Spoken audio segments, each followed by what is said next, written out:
Merci d'avoir choisi la radio-télévision Goma Kivu pour vous mettre au parfum de l'actualité. Mesdames, Messieurs, bienvenue dans cette édition du journal sur la RTNK. Face aux députés provinciaux, le ministre provincial de l'Intérieur, Lwabandi Lwasingabo, a soutenu être dans la délégation qui s'est rendue à Minembwe, mais s'y était rendu sans ordre d'émission. Il a également indiqué que la décision de l'installation du bourgmestre était tombée le même jour sur terrain. Le ministre provincial de l'Intérieur a répondu aux députés en cours de la plénière de ce mardi à l'hémicycle provincial au sud Kivu, Justin Mamba. Devant la représentation provinciale, le ministre provincial de l'Intérieur, Lwabandi Lwasingabo, a répondu à l'interpellation du député provincial Alima Simatié sur le pourquoi de ces actes d'installation du bourgmestre de Minembwe et ses différents messages. Pour Lwabandi Lwasingabo, il s'est assumé de ce qu'il a posé comme acte avant de révéler que depuis le 15 octobre, il a demandé l'annulation de cette installation par une lettre qui est déjà dans les mains du gouverneur. J'ai l'habitude d'assumer mes actes et confirme que c'est bien moi qui ai effectivement installé le bourgmestre, car c'est de ma compétence. Le procès verbal, je l'ai conçu dans la salle avant de demander qu'on aille me le saisir dans un secrétariat public à la cité. Par ma lettre numéro 2079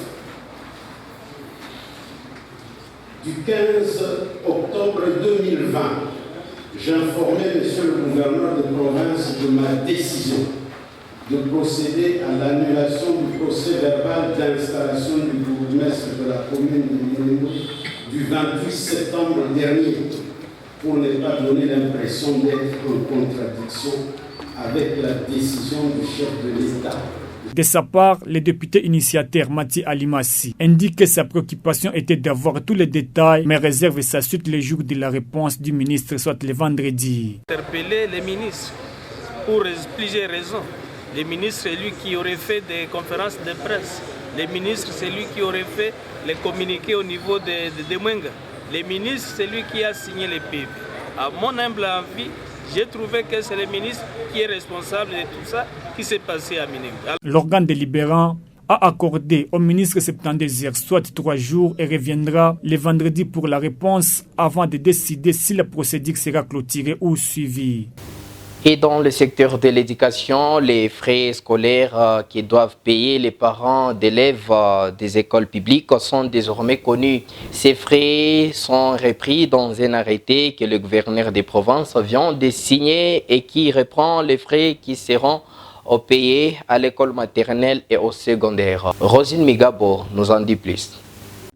Dans cet arrêté, les frais de l'école maternelle sont fixés à 30 000 francs congolais toute l'année en raison de 10 000 francs congolais par trimestre. Les élèves du secondaire général payeront 120 000 francs congolais l'année, soit 40 000 francs les trimestres, tandis que les frais de l'enseignement secondaire technique s'élèvent à 150 000 francs congolais, soit 50 000 francs congolais les trimestres. Ces frais cités sont payés à moitié dans les territoires ruraux et payés entièrement dans la ville de Bukavu et ses périphéries, également à Baraka, Uvira et Kamituga. Le minerval est fixé à 1 000 francs par an pour l'enseignement maternel et secondaire des écoles publiques et privées. 1 000 francs également pour les bulletins des élèves des écoles maternelles et secondaires publiques et maternelles primaires et secondaires pour le privé. Dans les écoles publiques, les frais de fonctionnement seront perçus et orientés comme suit. 65% seront alloués aux enseignants NU et au personnel d'appoint et autres charges liées aux besoins des enseignants. 25% au fonctionnement des écoles et 10% à la prise en charge des NU du primaire et c'est des bureaux gestionnaires non encore pris en charge par l'État. Tous les frais seront perçus en francs congolais, pouvant lire dans ces documents officiels. Le promoteur des écoles privées agréées fixe le frais scolaire en collaboration avec les comités de gestion avec l'approbation du pouvoir public. Dans cet arrêté, le gouverneur interdit la perception par les chefs d'établissement des frais dits illégaux, notamment les frais d'examen, d'informatique et achat des ordinateurs, les frais d'études, l'achat des logos des uniformes au sein des écoles, les frais de confirmation d'inscription, des frais de l'accompagnement des dossiers à l'inspection et bien d'autres. Le chef du bureau des renseignements militaires T2 de la 34e région militaire est aux arrêts depuis le lundi 9 novembre à Goma. Il lui est reproché d'avoir transféré à Kinshasa et unilatéralement 3 suspects présumés assassins de feu Simbange Zayo, assassinés le 3 novembre dernier à Goma au Nord Kivu. Henriette Bachi.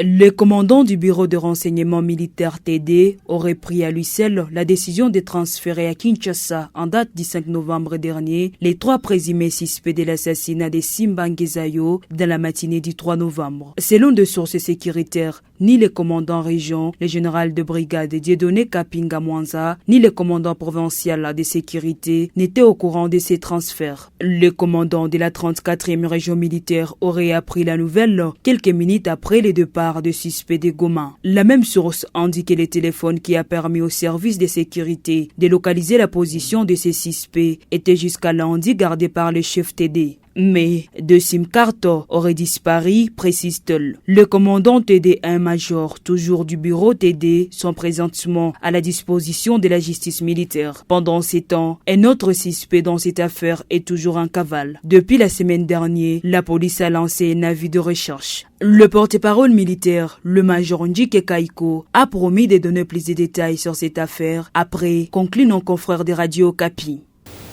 Et le ministre d'État en charge de l'emploi, travail et prévoyance sociale, Nenen Koulou, et le ministre des Mines, Willy Kitobo, ainsi que leurs collaborateurs ont été empêchés mardi 10 novembre 2020 de décoller d'Ndjili à Kinshasa vers l'intérieur du pays. Suivez ample détail dans cet élément de reportage rendu par Esther Kanga.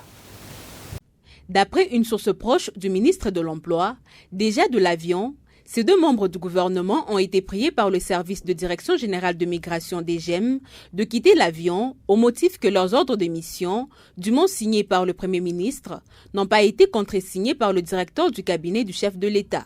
Cependant, la même source indique que la délégation du ministre Nenen Koulou a tout de même pu voyager et serait déjà en route vers Kalemi.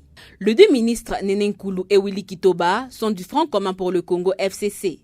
Cette situation intervient alors que la coalition au pouvoir, constituée du FCC de Joseph Kabila et de Cash de Félix Antoine Tshisekedi, traverse une crise sans précédent. Fini les taxes perçues par certains taxateurs dans les marchés pirates. Les vendeurs et vendeuses qui exercent leurs activités commerciales le long de la route seront installés dans le marché dans un bref délai. Ces mesures et autres ressortent d'un entretien entre la mairie, la police ainsi que certains présidents des marchés de Bukavu dans le but de mettre fin aux marchés pirates qui polluent la ville. Suivez ample détail avec Justin Tongoka.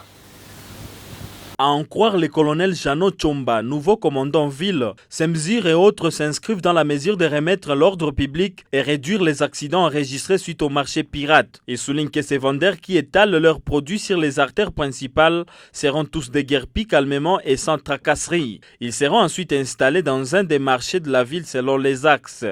Les marchés pirates ne peuvent pas exister. Vous comprenez le cas malheureux que nous avions vécu à l'ICGA. Pas plus tard, au marché Toubimbi, là où nous avons enregistré des pertes de vies en vies humaines. Pourquoi? Parce que seulement les marchands entretiennent même la chaussée. Et la vie de la population, c'est notre préoccupation. Des marchés pirates, surtout à Nyawera, nous allons bannir ça. Nous avons pris certaines mesures pour que nous puissions mettre fin au problème des marchés pirates à Nyawera. Les taxateurs qui viennent taxer les mamans qui vendent là-bas, qui ne viennent plus. Parce qu'il y a une maman qui a déjà payé son ticket, c'est pour 200, pour 300, et vous venez encore la chasser, vous voyez que c'est presque illégal. Tout le monde doit entrer dans les marchés. J'ai la police, les policiers sont avec moi, nous serons là-bas et calmement. On ne va pas tracasser la population, on ne va pas brutaliser la population. Nous arrivons bien avant. Une maman qui vient avec sa marchandise, maman, on ne vend pas ici, la maman s'en va. Fabien Binja, président du comité syndical du marché de Nyawera, salue ces mesures et estime que l'unique solution pour éradiquer les marchés pirates à Bukavu reste la construction d'autres marchés supplémentaires, car ceux-là qui existent ne suffisent pas pour contenir tous les marchands.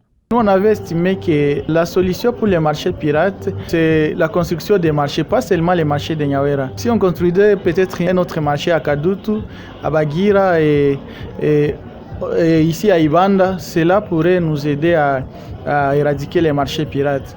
Vous voyez les mamans qui quittent Kabare et qui quittent Ngweshe et qui viennent étaler les marchandises le long de la route ici. C'est un grand problème. Deuxième des choses, nous avons montré aussi l'incapacité de la police de maintenir l'ordre. Parce que si vous regardez ici au marché de Nyawera, les marchés pirates est amplifié parce que la police est en train de demander, de rançonner ces mamans en les demandant 500 francs et les installer tout au long de la route. Donc c'est un problème. Il y a de cela 2 semaines qu'un accident de circulation a été enregistré vers ISGA, faisant plusieurs blessés et 3 morts. Les victimes étaient plus les vendeurs et vendeuses exerçant leurs activités sur le long de la route.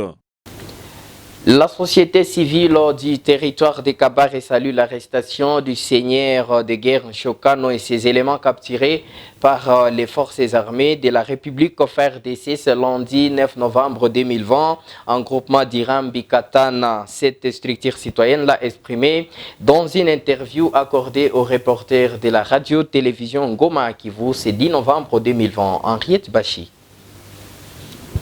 Emmanuel Benguea, président de la société civile de Kabare, a indiqué que le seigneur de guerre Chokano et ses miliciens qui étaient à la base de l'insécurité grandissante dans cette partie de la province du Sud Kivu ont été capturés par les forces armées de la RDC lors d'une opération menée contre eux. Il encourage les éléments des FARDC pour le travail abattu et plaide pour que justice soit faite et insiste que les anciens seigneurs de guerre arrêtés par les éminents combattants de FARDC avant Chokano soient condamnés conformément à leurs exactions.